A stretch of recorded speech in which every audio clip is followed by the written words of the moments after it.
And joining me now with reaction, our senior fellow at the Foundation for Defense of Democracy, Hairi Abaza, and also he's a senior fellow at the Hoover Institution, Professor at Johns Hopkins University School of Advanced International Studies. Fuad Ajami is with us. Welcome to the program. Thanks for being here, Sean. All right. Well, here's the concern we all have. Nobody except Joe Biden doubts that Mubarak's a dictator. Yes. I want the advancement of freedom for the Egyptian people who are suffering, most of which are living on $2 a day or less. Right. The problem is, now that we have a coalition that's formed with al-Baradei and the Muslim Brotherhood, is the next, if they were to take over Egypt, is that worse for the Egyptian people? Well, Sean, really no one knows what's next in store for Egypt. And if anyone comes here and tells you they know the script, I think they would be peddling something false. In fact, we have entered history's uncertainty. Mubarak has no script. He had been pharaoh for a long time, 30 years. In my opinion, 12 good years he served Egypt and 18 terrible years. Now his people are telling him unequivocally to go. Millions of people are in the street chanting one word, irhal, meaning be gone, get lost, we no longer want you.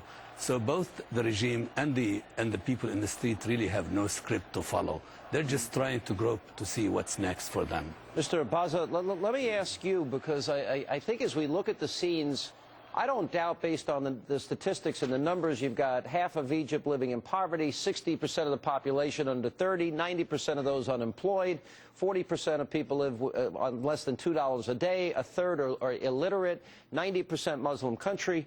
I understand that this may have been a democratic movement rising to conditions on the ground. Here's the problem. The Muslim Brotherhood, sworn to jihad, sworn to a Sharia law, an Iranian-style theocracy that would take its place. How real is that threat? Well, first, the Muslim Brotherhood were not the ones who organized these demonstrations in the first place. And also we have to bear in mind that if the Muslim Brotherhood was this strong, they would have done their own revolution and they would have been in office. However, they are the best organized opposition group in Egypt, and they have to be taken very seriously, and the order they want to establish is not necessarily democratic.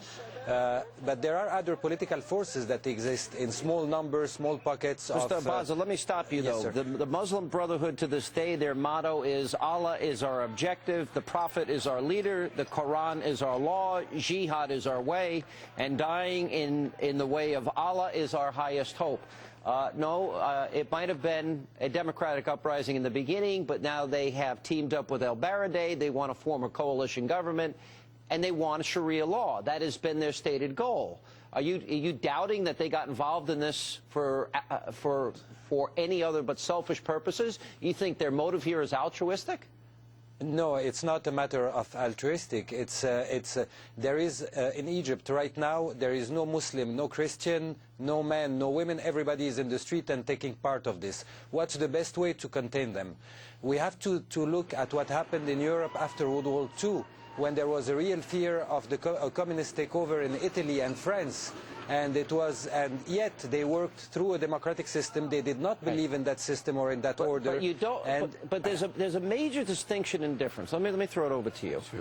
And the difference in this case is, it's not only the Muslim Brotherhood, but you've got the outside influence of Iran, which is now supporting the Muslim Brotherhood, connected to Hamas, connected to Hezbollah, right. and I think a very large percentage of people that buy into this rigid Islamic radicalism. Well, they do, but I don't think we should exaggerate the influence of Iran in Egypt. Egypt is an ancient country. It's a wise country. It has its own political culture. We should not be looking for Iran in Egypt. We have to look at Egypt today. Egypt circa 2011. And the struggle is between a despot, he's had his run. It's really, if you will, the autocrat on one side, the theocrats on the other.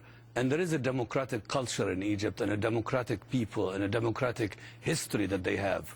And but they've been living under a dictator. They have. And this Egypt that we now see, this Egypt in the street, this Egypt where looters have gone out, is the creation of Hosni Mubarak. That's the world he's created. And he's been able to play us as fools here for 5 American presidencies. 5 American presidents, from Reagan to Obama, have endured and have lived with and have supported the tyranny of Hosni Mubarak. But isn't it really connected to the fact that when you go back to the Camp David Accords and Anwar Sadat, after his assassination, the fact that Egypt lived up to that accord in an environment surrounded by countries that even they were alienated for living up to that accord for at least the first 10 years? No, absolutely right. And I think Khairi would know this stuff more. I believe he's a son of Egypt, a man of Egypt. The peace was made not by Hosni Mubarak, it was made by Anwar Sadat.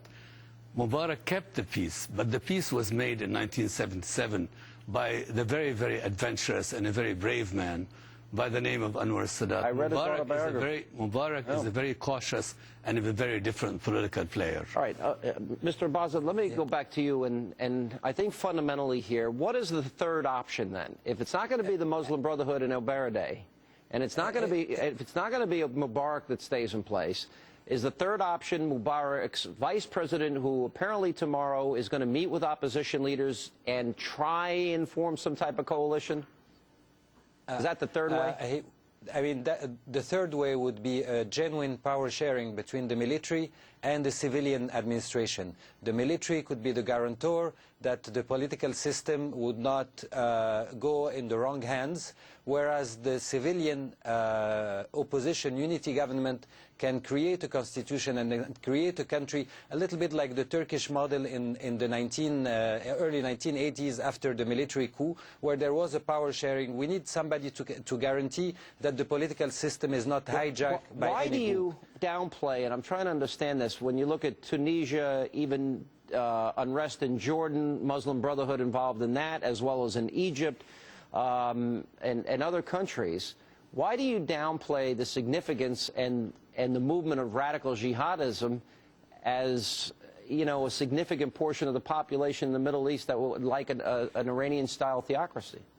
Yes, I do not downplay, but I think we overemphasize the role of the Muslim Brotherhood. If we look at the 2005 elections in Egypt, parliamentary, where the Muslim Brotherhood received 20% of the seats, only 20% of Egyptians participated in the elections, which means that they represent 4% 20% participation. 20% coupled with military might equals a far more powerful force, in my mind.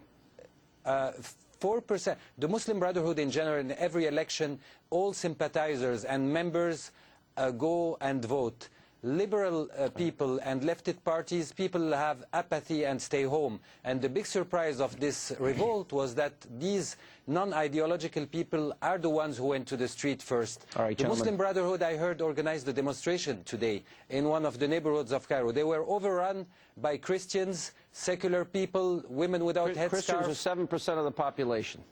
Yes, they are 7%. And yes. All right, but I got to run. We're going to pick more on this. We're going to examine the Muslim Brotherhood coming up later in the program today. Gentlemen, thank you for being with us.